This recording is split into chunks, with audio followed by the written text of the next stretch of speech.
برای آماده کردن رنگمون چند تا چیز احتیاج داریم. یه ظرف صیقلی که معمولا شیشه خیلی مناسبه، کارتک و رنگ مینا که پودریه و همینطور مایع بس که همون حلال ماست.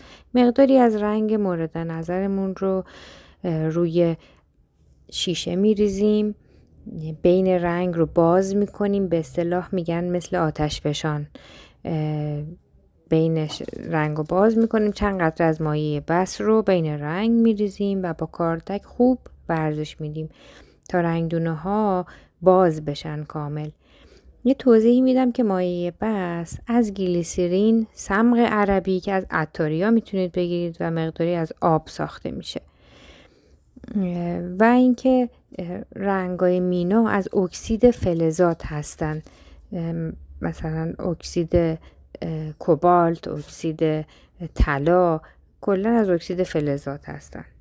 و بعد که رنگ رو ساختیم، برای رقیق تر کردنش دیگه مایع بس نمیزنیم چون چربی اون رنگ رو میبره بالا.